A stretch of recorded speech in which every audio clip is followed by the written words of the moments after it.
On the Reconciling Marriages with Coach Jack podcast, Christian psychologist, author, and relationship coach Dr. Jack Ito will help you to build and restore your marriage.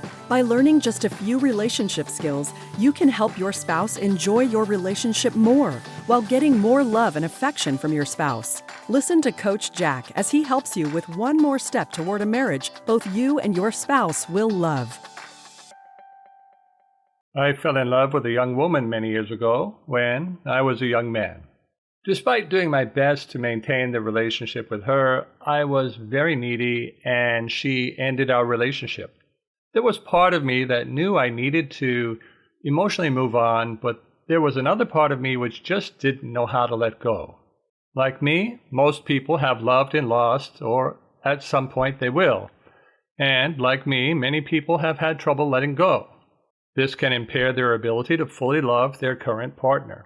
You can fall in love again, and it can be even better than the one you lost. I learned how to do that. I did that. And I want to share with you how you can also let go. I learned this method in seminary as a graduate student studying clinical psychology. This method has helped many people to let go of a long-lost love. Letting go is always sad, but the sadness that comes when we move on is temporary, and it's a good sign of letting go. Letting go of someone we love is always a painful process. The easiest relationships to recover from are ones where we are ready to break up anyhow. In that case, we are the ones that make the breakup decision, and so we clearly say goodbye with both our head and our heart. In those cases, we had no more hope for the relationship and we were ready to move on. We were able to create an emotional space that the next person could fill. In a sense, in a bad relationship like that, we have mentally closed the door on the relationship before the relationship ended. That allows us to leave it. Saying goodbye is just a formality for something we have already done emotionally. But what if you were not ready or not sure about breaking up? How do you let go then? How do you keep your heart from holding on? How do you give up on that tiny chance that you will one day reconcile with that long-lost love? How can you break free from your own emotions so you can fully love again? Letting go of a past love is something that you must do before marrying again. Forsaking all others is part of the traditional marriage vow. It's a good vow. When it's kept, it helps us to get and give more love to our spouse. Nothing is held out for someone else. If you're already married, then you need to let go of that long-lost love so you can have more love for your spouse, who will then be able to get and give more love to you. If your spouse was still holding on to a past love, how would that affect you? How would that affect your relationship? Moving on starts with a decision rather than a desire. You're never going to feel like letting go of someone you love. Like many actions in relationships, we have to be guided by our head rather than our heart. That's right, most problems in relationships result because people fail to do what they know is right and instead just do what they feel. If it feels good, do it. That's what they used to say in the 70s, which is long before most of you were born. That saying actually creates failure unless it passes a screening by our head of what we know is right. Successful people in relationships or otherwise do what is helpful and right even if they don't feel like doing it. For example, parents have to interact with their children in a way they know is right and healthy for their children even if they don't feel like it. Otherwise, they damage their relationship with their children. Socially, we have to interact with people in a way we know is right, even if we don't feel like it, or we will be socially ostracized. In marriage, doing and expressing everything that we feel will destroy our marriage. Keep in mind, honesty is a virtue, but total openness is not.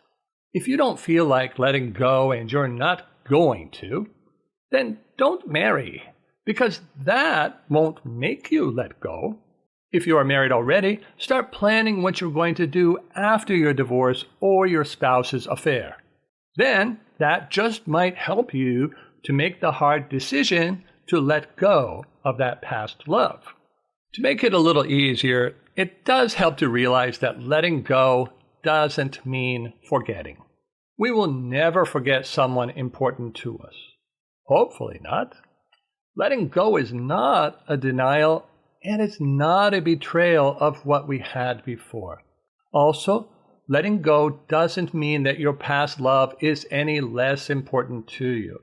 It also doesn't mean that you have failed.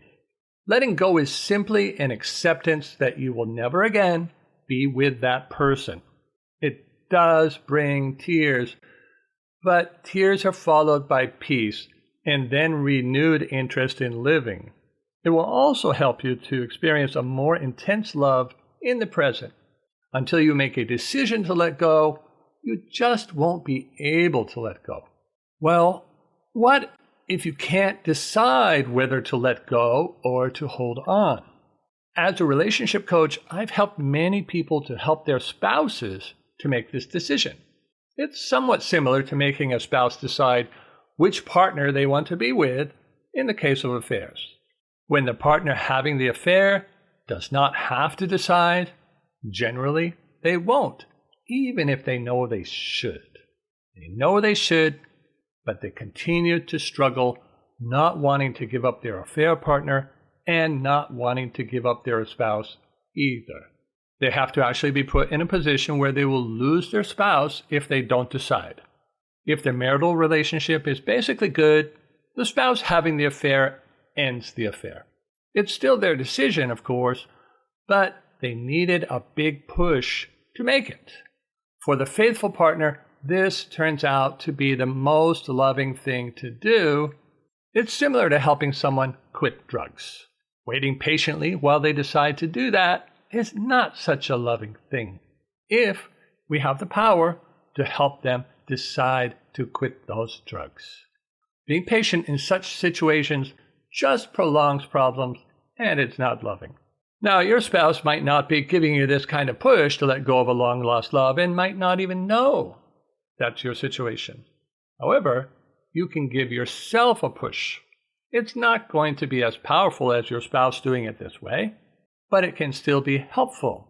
What you can do is to create a deadline for yourself, whereupon if you do not decide to let the previous person go, then you will leave your marriage and do an all-out pursuit of your past love.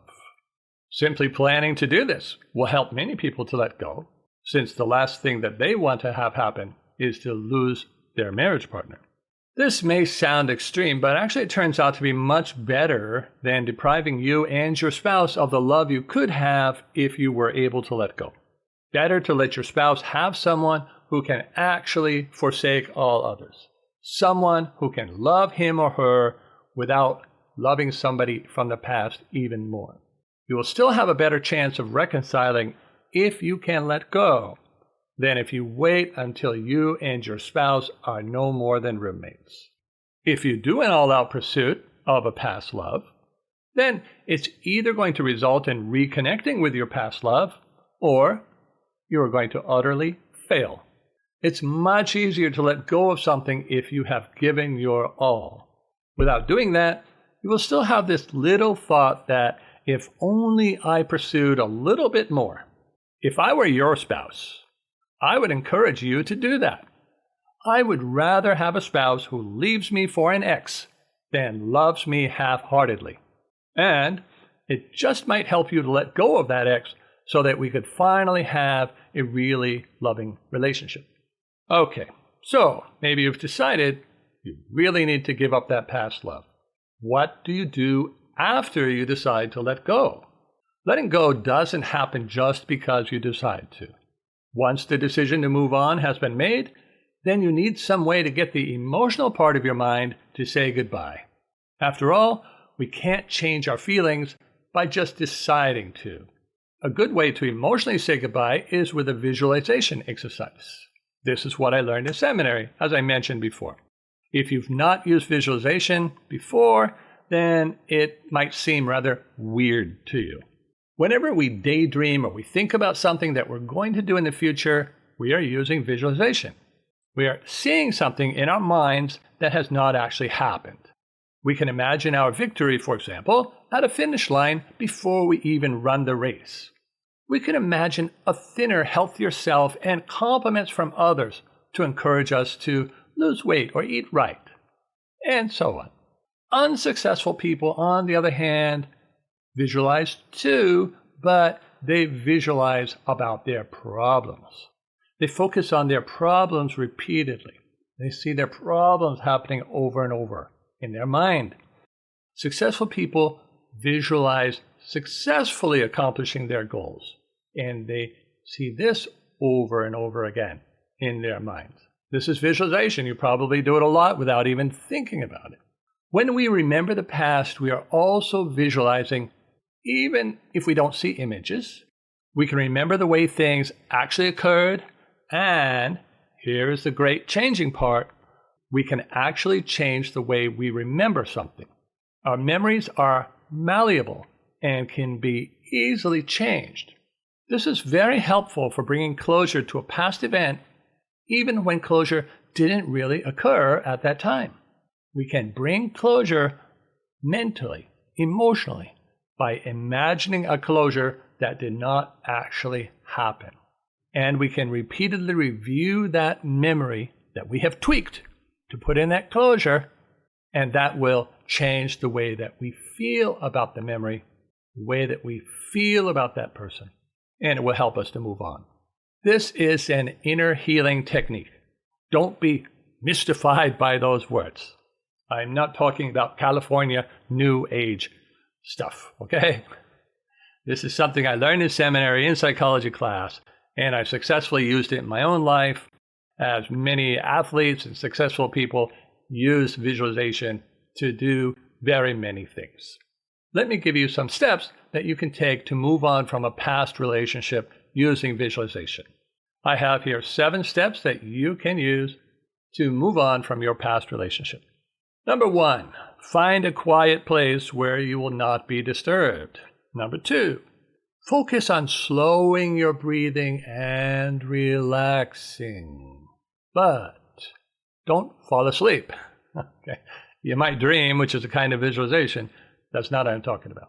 So find a quiet place where you will not be disturbed. Number 2, focus on slowing your breathing and relaxing. Number 3, remember as clearly as you can the events around the breakup, the separation, or the loss that occurred. It's going to be kind of like going through a video from the beginning of what happened to the end of what happened. Run through that in your mind just as though you were watching that video. You're an observer of what happened. Number 4, from the beginning of that video, run through it again. Run through the memory again. This time, mentally imagining what you would have liked to have said, done, or heard. This time, mentally imagining what you could have said, done, or heard that would have put closure on it for you. Be sure that it's something positive. For example, you might imagine yourself saying goodbye, telling the other person that you are not going to wait for them, thanking them for the time that you had together, wishing them the best for their future. If that didn't really happen in your past, here's your chance to insert it in that memory now. And then, step number 5, imagine the other person answering you, responding to you in a positive way that also denotes certain closure for them.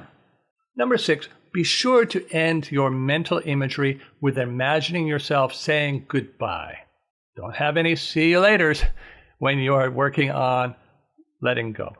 If you want to allow for the possibility of meeting in an afterlife, nevertheless, say goodbye for this lifetime on earth in that memory. Repeat this exercise as often as necessary. You will know when it's no longer necessary because you will have let go and will also feel at peace about it.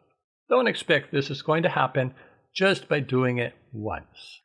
Again, there's nothing magical or mystical or spiritual about this exercise, which is true for everything that I teach in terms of improving relationships. It's just knowing what to do and doing it. In terms of visualization, it's just using one capacity that our minds have. Visualization is a tool that can be used for many things. Some tips. The more clearly and the more detailed you do this visualization exercise, the more your mind will use it to put emotional closure on your loss. You will have mentally added what you needed for better closure in a more detailed way. Although it wasn't real, your mind will treat it as though it was. You can use this same exercise to put closure on any issues that you have from your past which are going unresolved. I recommend that you only work on one issue at a time, though. How will you feel afterwards? Well, if you've moved on using this visualization exercise, you will probably feel sad at first. Sadness is what we feel when we lose something or someone important to us. A lack of sadness can mean that we didn't actually let go, and so we are not actually feeling a loss. Sadness is a really good sign when we move on because it's temporary. It's a transitional feeling. It's the transition from what was a bad situation to having more peace. Transition is the intermediary step. We let go, we feel sad, that's the transition, and then it will gradually go away. The sadness will gradually go away and be replaced by a sense of peace, which happens when we have reached acceptance and are no longer striving for the impossible. Let me talk to you a minute about the practical side of psychology and relationship coaching. This exercise, visualization exercise, comes from applied psychology. This is the part of psychology that goes beyond merely talking about things, merely providing support, and uses methods that work to achieve real-world results. I became a relationship coach because I like to help people to make changes and to have great relationships. The methods that I use are the ones that work to bring about the most change in the least time with the least stress on the relationship. If you're ready to stop wishing and start doing, then you can take a small and powerful step by getting a coaching consultation session. I would be happy to help you know where to start and to get going. Thank you for listening to Reconciling Marriages with Coach Jack. Visit CoachJackIto.com to learn more skills for reconnecting with your spouse and restoring your marriage.